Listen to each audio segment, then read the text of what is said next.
Phil, thank you very much.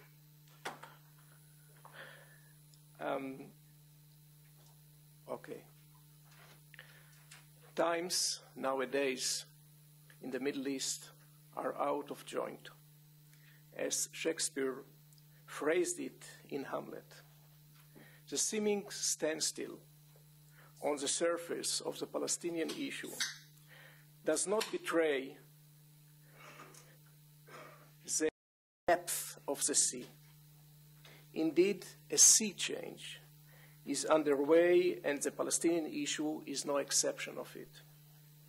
To go on with the metaphor, an overall assessment is like trying to build a ship in the eye of the precipitating storm,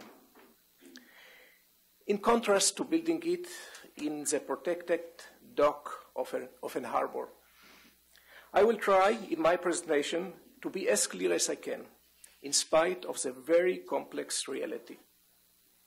Therefore, I will encapsulate my presentation into the following statements, some of which serve as assumptions, my assumption, and some of which serve as conclusion drawn from it.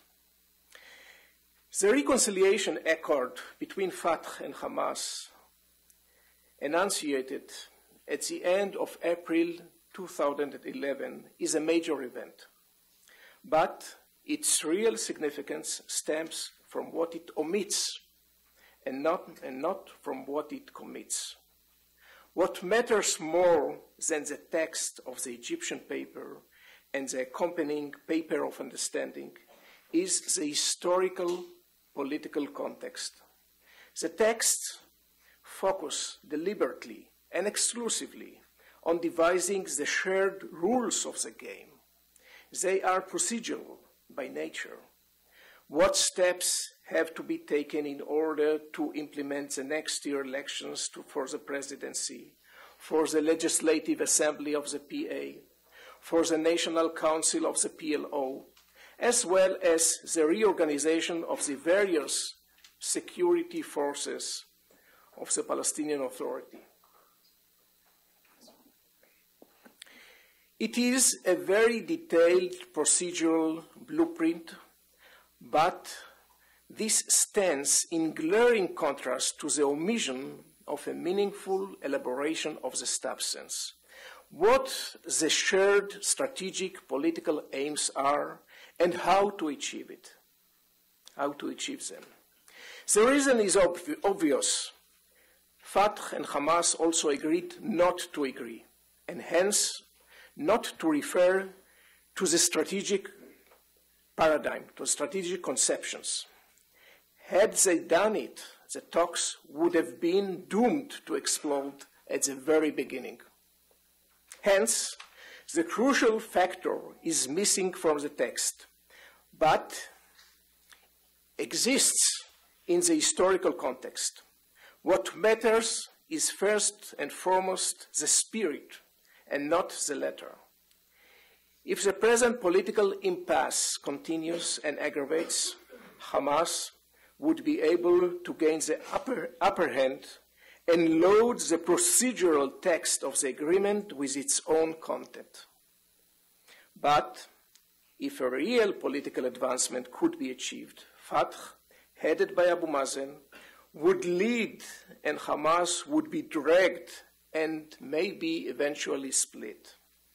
Of course, I do not underestimate the stumbling blocks and the pitfalls which are inherent in the procedural agreement between Fatah and Hamas.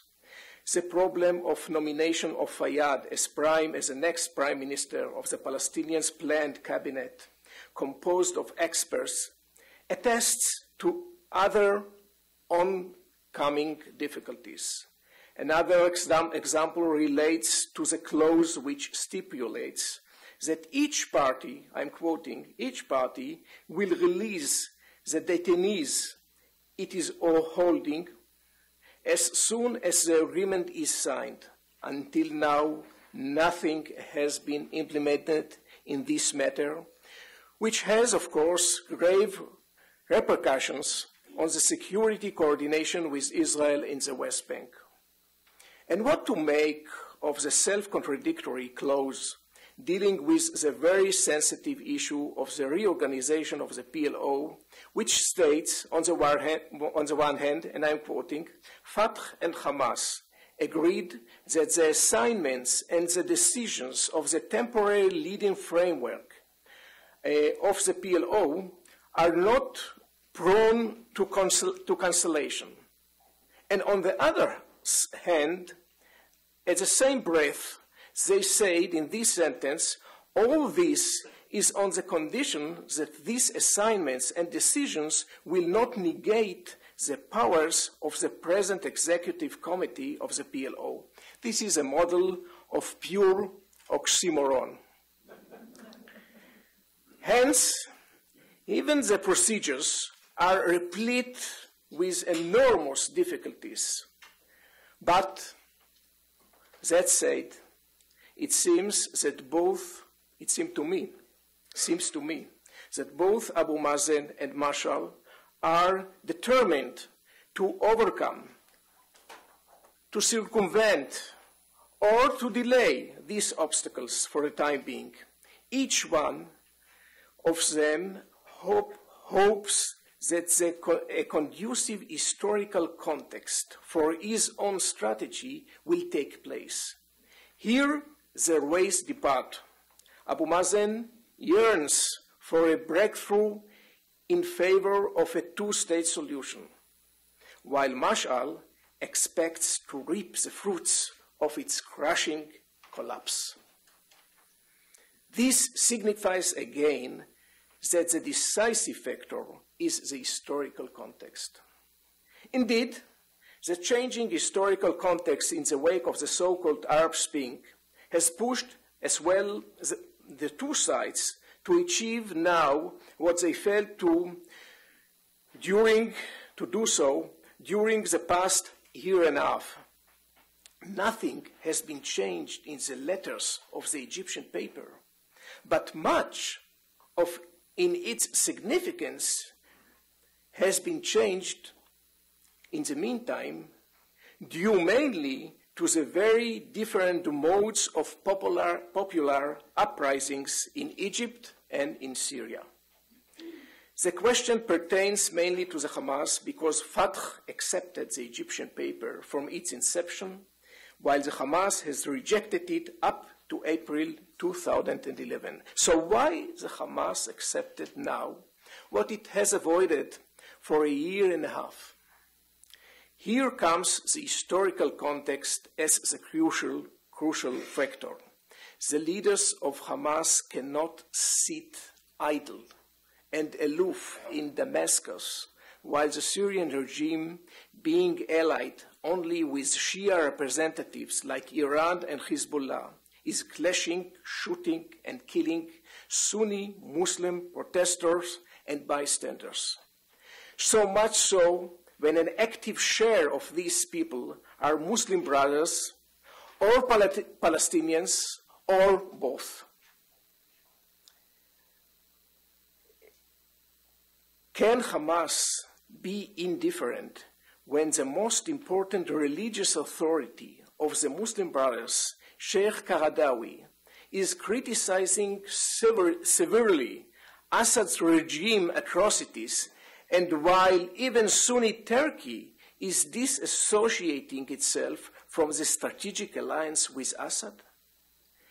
And this is unfolding while Mubarak, or was unfolding, while Mubarak and his entourage were deposed, and what Hamas calls a new Egypt, Misr Jadida, emerged.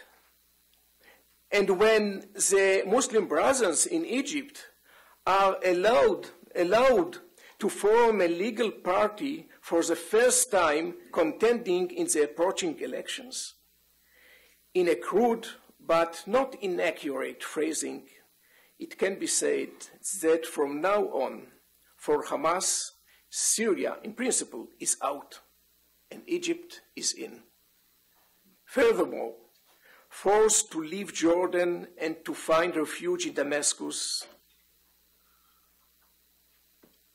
The recent turmoil in Syria is for Khaled Mashal a reminder of the precariousness of leaning on benevolent hosts. The ultimate way for Mashal, for Hamas leadership, to redress this adverse situation is to gain a foothold in Palestine, beginning with Gaza, which the new Egypt, so-called new Egypt, can now serve, or they hope so, that they can now serve as a passage to it. But accommodation with Egypt entailed demonstrating good intentions by coming to terms with the Egyptian paper. Mashal was also apprehensive of an approaching all-out Israeli offensive on Gaza. Coming to terms with Fatah was needed in order to convince Al-Qassam forces in Gaza to restrain themselves for the time being. No wonder that Mahmoud Azhar, one of the senior leaders of Hamas in Gaza, criticized harshly and openly what he understood as the readiness of Mashal to allow Abu Mazen 1 year until the elections, until the next elections, in order to find out whether the political process could yield any results. Al-Zahar blamed Mashal for transgressing the binding decisions of the political chamber of Hamas. Beneath his inflammatory words lay, in my opinion, is the apprehension of Azhar that Mashal would try to gain a Palestinian foothold at the expense, first of all, of Azhar in Gaza.